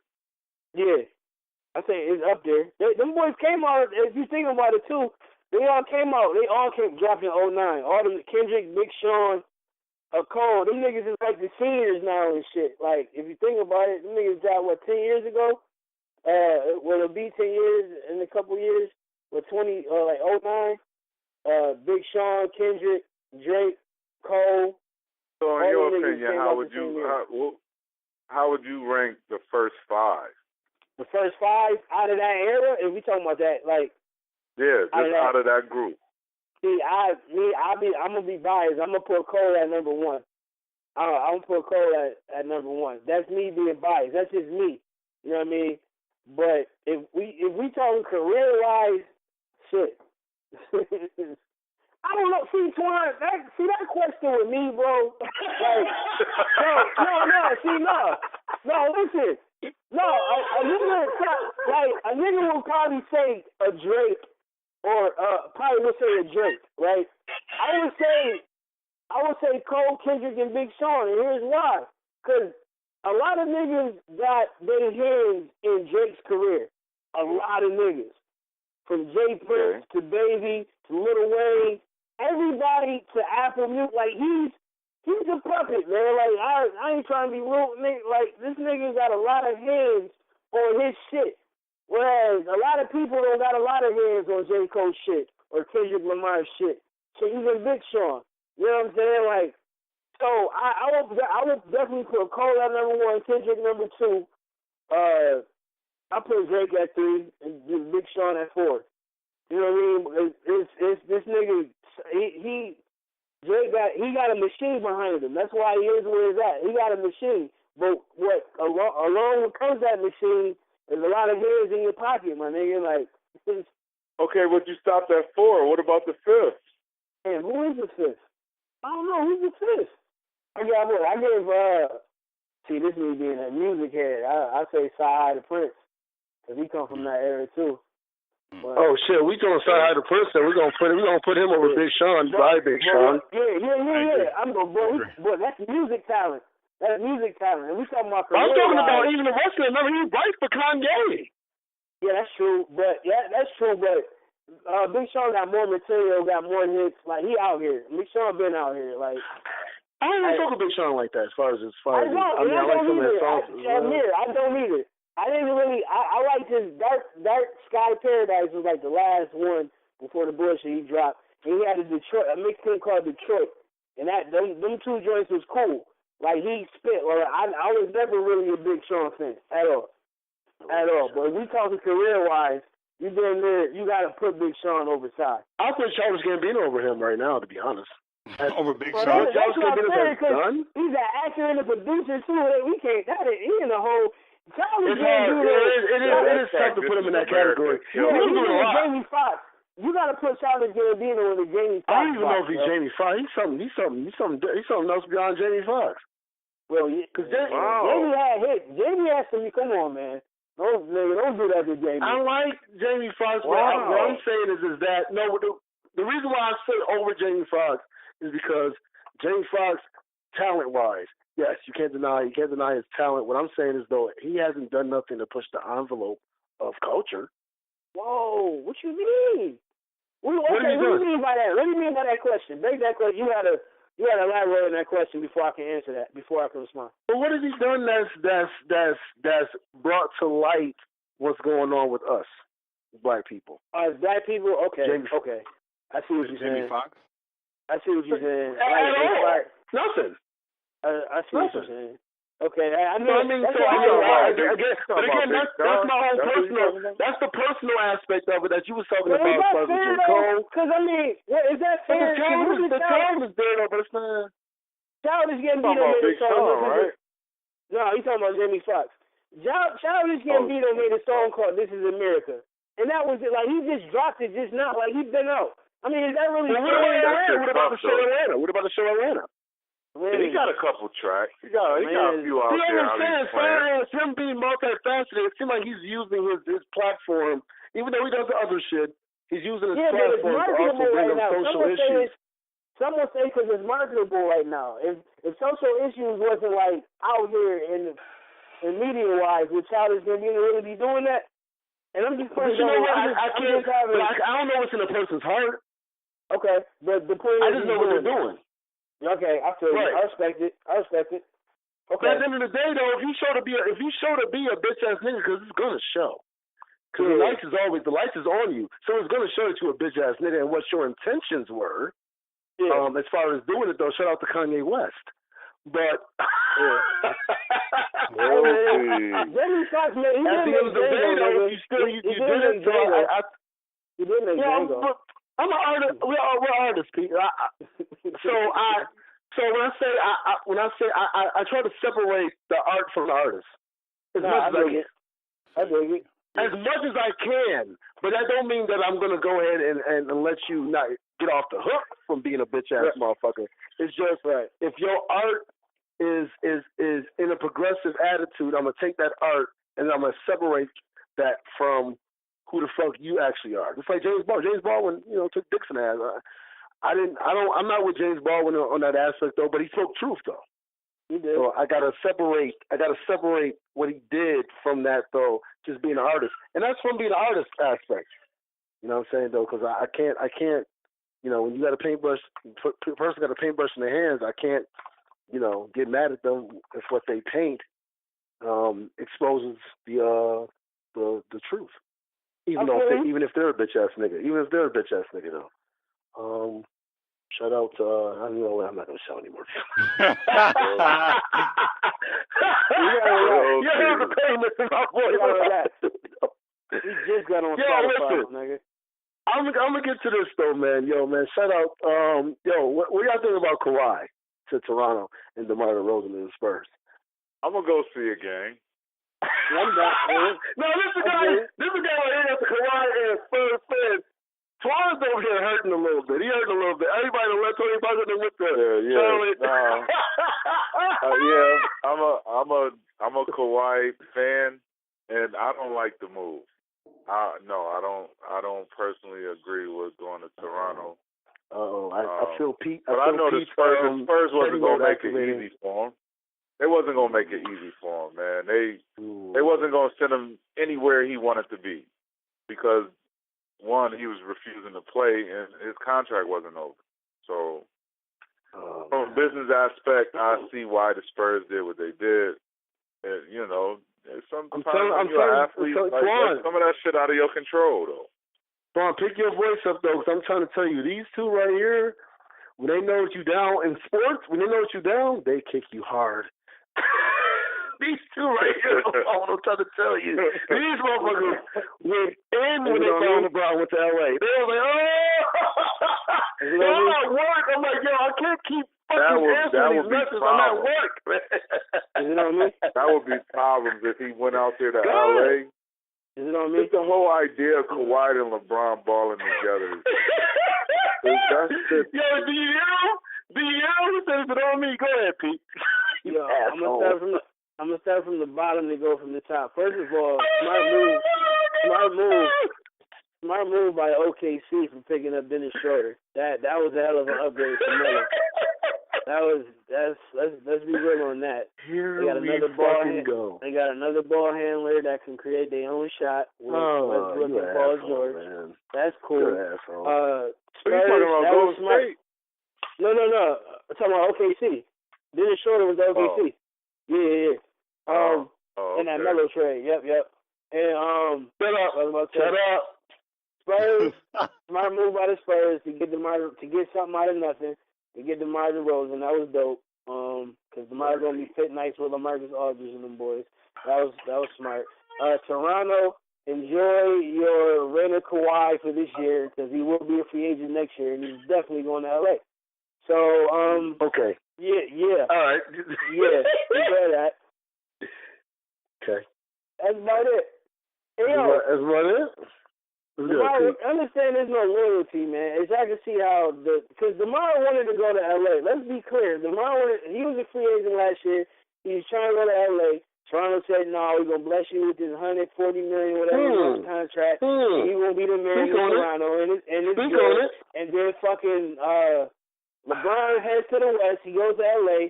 I know DeMar thinking, yes, finally, I can at least make it out the fucking East, get it popping. And then they shit it on him. Right. It's a business. They shit it on him. Right. Fuck it.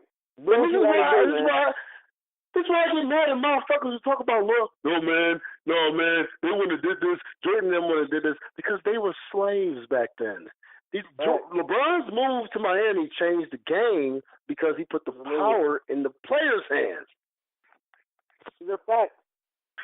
He put the power in the players' hands. And people don't realize that's what it is, though. I see it's, it doesn't make Durant's move less of a bitch-ass move because he was up 3-1 Durant. He's a faggot fuck for that, though, for that move. But what I'm not going to do is say that he was wrong for making a move on as far as it was smart. But it still was a bitch-ass move. It was a faggot move. I got a question. I got to ask the question. So then... Go ahead, Chuck. What was and this is coming from a place of ignorance. Mind you, I've been none of my basketball shit for years. So what was the difference? What was the difference between KD going to Golden State and LeBron going to Miami? I like that you asked me that question, Charles. Oh, that's beautiful. That's beautiful segue. Okay. No, that was beautiful. No. Let me ask you that.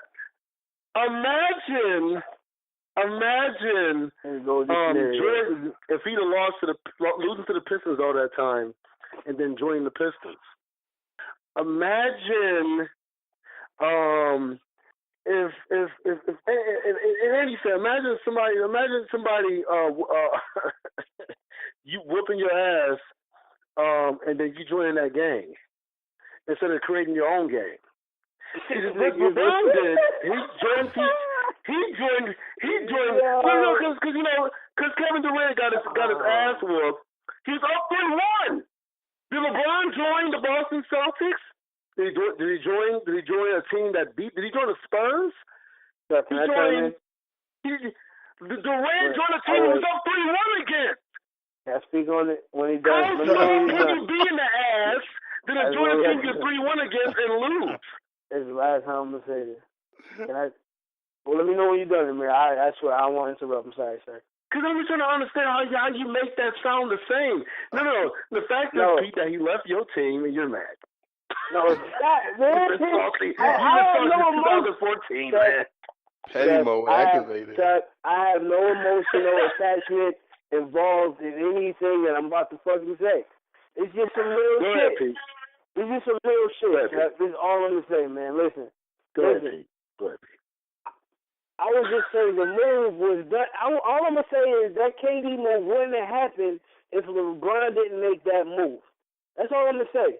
I'm going to say that about that move. I'm not saying if we talk, it's not the same. No, he just did it differently. He did the same shit.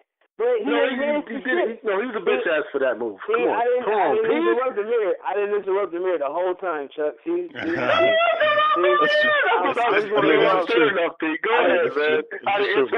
He went to the court. He said, I'll interrupt Amir. All I'm going to say is, listen, man, KD been the offensive dude that whole 8 years, bro, in OKC. The nigga, he did what he could with an erratic player. He's standing next to an erratic player, bro, and you the offensive threat can't do shit else, man. You go to a better team. Yes, it's a better team. Nigga, not only can you make money on the court, but you making money off the court with that Silicon Valley shit. You know what I'm saying? So that's a business move. I could also enhance my career and not put as much pressure on my body like I was doing in OKC. You know, that nigga got better on defense. That nigga got all-around better player. He's a better player than he was in OKC. You know what I'm saying? So he's thinking about his health, his career, you know what I mean, and his life after basketball. Why the fuck would I not make that move? That's a move to make. That's all I'm saying. Pete, everything you just said, though, can never be disputed or argued against in that aspect. But what I'm saying is, though, if we're going to base this off of bitch-assness levels, then we can nowhere near put what KD did in the realm of LeBron. What you said, then absolutely, that's why I always say, listen, do what you got to do. But I'm still going to call you a bitch-ass because that was a bitch-ass move. You were up 3-1. Y'all were good enough to be up 3-1 and you joined the team you up 3-1 against and lost. Hey, you were up 3-1 and you lost and joined the team the next year. Not 2-3 years. The next year. Nigga, you can't be put in the realm of, you can't be talked about. It's not like you ain't putting in work, though. It's not like you're not putting in work. You cannot be put. You joined a 73-9 team. My nigga. We got bias. You didn't join a team that was forming. So you already won a championship without your ass. It's over. You can't be put in that realm. You can't be put in the same realm as Jordan and LeBron and Magic and all that. I'm not putting him in no realm. I'm putting him in his own. I'm not doing all of that. You come on, man. I'm doing all of that though, Pete. See, you're not doing none of that. You're not doing none of that. That's cool though. You don't understand though, man. You know what I'm saying? You got feelings like Urkel when I'm sitting on the top of the game. You still gotta ball out. I'm just saying, man. I don't know. Yo, man, listen. I listen. The LeBron, like you said, the LeBron move made everybody else consider like, yo, I'm gonna do me, and I respect that. I respect that aspect. But if I'm gonna go off the OG aspect, I'm gonna go off of how it is, how it should be, to a degree. You don't join a team that you up 3-1 against the next year. Because basically you're trying to put the blame on Russell Westbrook. What the fuck didn't you do then? That you up 3-1. But what did you do that you were up 3-1? That you didn't do that you lost the next 3 games? Amir, dog. He ain't never put all the blame on Westbrook. LeBron was down 3-1 and he won. LeBron was up 3-1 and lost, and LeBron was up 3-1 and down 3-1 and won. But that's neither here nor there, though, man. I'm just being petty. You said word. Shout out to Kevin Durant. Kevin Durant. Wow, man.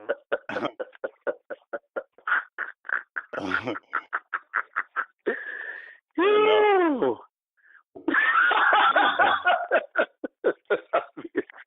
Don't Pete, man. We cool, Pete? We great, man. We chilling. I'm fucking with you, man. Yeah, we always fucking with each other about this stuff.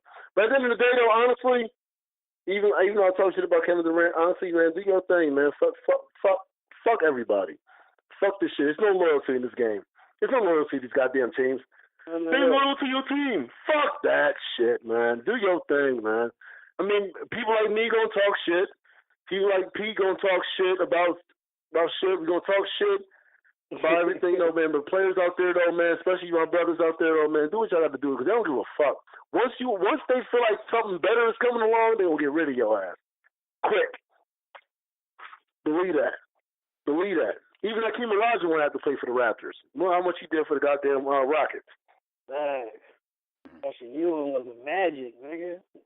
You only have to play for the Magic. You said Magic. Magic. That was sad. Yeah, that was sad. It's sad. You know what I mean? But at the end of the day, it's a business. You know what I'm saying? We saw Paul Pierce with the Nets. Him and Garnett. Come get us this ring. Get the fuck out. We get something better. They don't give a fuck about you. Right. I don't give a fuck how much they smile in your face, how much they slap you up, how much they hug you and all that shit. They don't give a fuck about you. Trust me. They use you until they use you up and get rid of your ass. That's Allen Iverson. That nigga in his career cut by the Grizzlies. All right, man. We're gonna go ahead and get to these Trailblazers, man.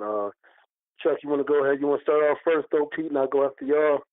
Yeah, that's cool. All right, so my bad. So it's a brother named Tariq Edmondson, Tariq Edmondson, Edmondson.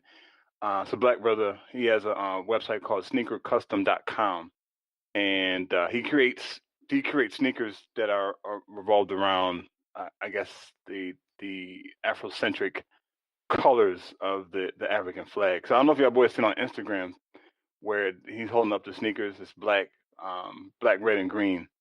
They look like Chuck Taylors, but they have the African, the continent of Africa on the side. They're pretty cool.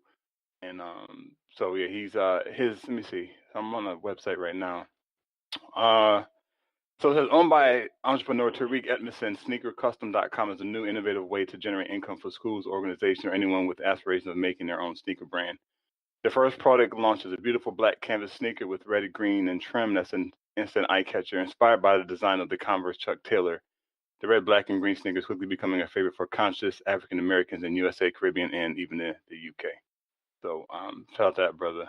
And website is pretty dope. Actually, I was on the website a little bit earlier, and it's like pretty well put together. So. And Charles, what's that name again? Tariq Edmondson. The website is Tariq Edmondson. Yeah, sneakerscustom.com. That's his website. Sneakerscustom.com. Is that EDMUN or MON? MON. MON. Yeah. SON. Right. Okay. Yes, sir.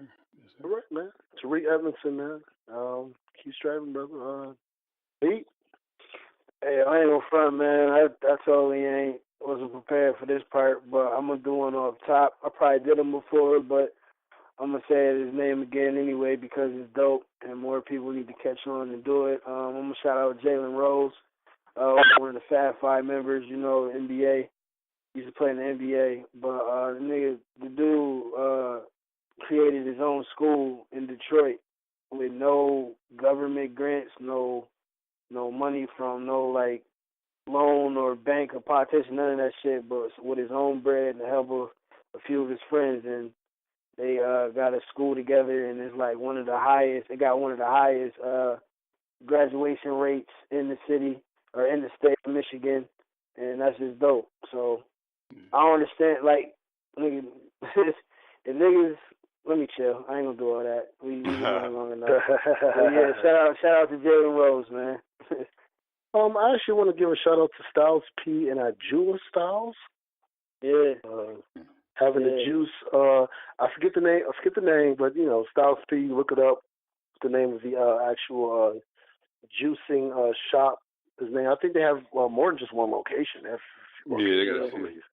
Yeah, so I want to make sure I give a shout out to them though. Promoting health.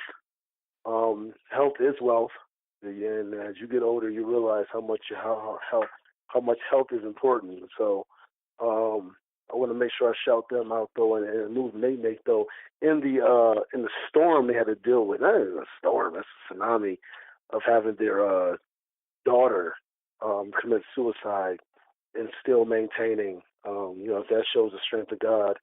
And so I want to make sure I shout those two out though, man. And I keep doing what y'all doing though, man. And they got actually they started their own like show or podcast or something like that though. So you know what I mean, we're seeing the uprising of us getting our message through, not just through music, but also through the word. I mean, not the word of the Bible. Because you hear the word, you trying to preach? No. We're talking about the word of real shit. Corinthians 4:35. It's strange. It's funny that you can, you can be 40, 50, 60 years old and start off preaching the word of God, but you can't be 40, 50, 60 and preach the word of the streets. So yeah, shout out to those two. Do I have anything before we get into these bars and these poetry, folks? Nah, I'm cool. Where's Dave Chappelle? Well, as I always say, poetry and bars. So, Pete, when we start off, what you want to do? Yeah, go ahead and do your thing, man. Start it. Give me amp, son. Y'all here. I call this one the pen and the sword. All right, so the transition consists of a new vision, a mission not need of any permission. The attitude is aggressive, because anything submissive, ears become dismissive, eyes become unattentive. Paupers are seldom heard, kings get full attention. Without facts, you're just a theorist. Can't be afraid to fly and claim that you're fearless. Let the day be cherished. In a days is nearest. I'm a stone that's the rarest, unlikely to embarrass. I'm a turtle, you're a hare. Took me a long time, but I'm heir to the throne. That should be heir apparent. Ladies admire Amir. I'm royalty, sweetheart. I see you staring. The shine is very glaring from the charm that I'm wearing. Humble confidence mixed with greatness, cause for perfect marriage. Mesa Musa mixed with Aesop, a poet with empire to manage. And I call that the pen and the sword. Okay. Okay. But I know Pete right here. Like I said, I always go poetry first. I know the bars is about to be potent. So you know what? Without further ado, go ahead, Pete Prop, man. Show them where you at. Pete Prop, let's go. Yo, I'm the stone that the building refused. I am the standout. Wondering if God plan to really pan out. The black sheep stand alone, that's a given, but the bars I unload will leave you shaking and shivering. No tough talk in the written, strictly truth. I'm starting to believe they don't want me in the booth. I get a few years, we need to do it to lab, but then the follow-up gets the voicemail pass. Fuck it. My bro Amir said go for self because it's pretty damn clear I don't need no help. Impeccable lyrics coming from a mind that's limitless. Appeals not needed, belly Cooper, I've been this shit. No false gods, just a prophet with a message. The high powers that be are the ones giving the lessons. I'm just an instrument designed to be creative. There's more to this world than just a 9-to-5 paper. I gotta go get it. It's not about self no more. This is way beyond music, but it will open the doors. Legacy building is the goal and nothing else. Drink water every day and stay true to self. Prop. Okay, we're not fucking around right now. I'm trying to tell y'all right now, man. Were you done? I'm going to chill, man. Let him marinate. No doubt about it, man. Yo, that shit was right there. Was all right. Yo, man, get your ass in the studio, man, and record and get an EP out here, man.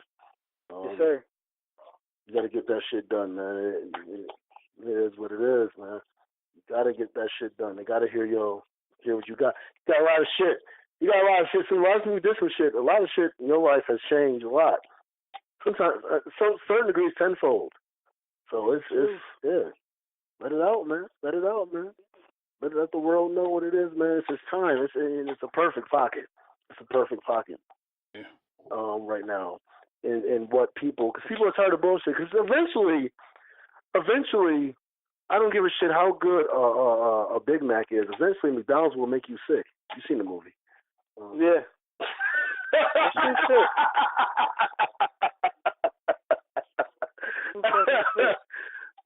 But as always, man, y'all know as Chuck and Pete to close. Go ahead. Y'all know what I always say, man. God loves y'all, really tolerate y'all, though, man. Chuck, man, do your thing. No, Pete, go ahead, close us out, brother. Yeah, y'all be sure to check the show out on Spotify. Remember, we on Spotify, the Common Sense Experience. Just go to your search feature, and the junk will pop right up. Be sure to follow us. iTunes, iHeartRadio is always Spreaker. We're all over the place, man. We're growing, slowly but surely growing. But I'll let y'all next week. Peace. Yo, 2 fingers means peace. See y'all next week. Yo.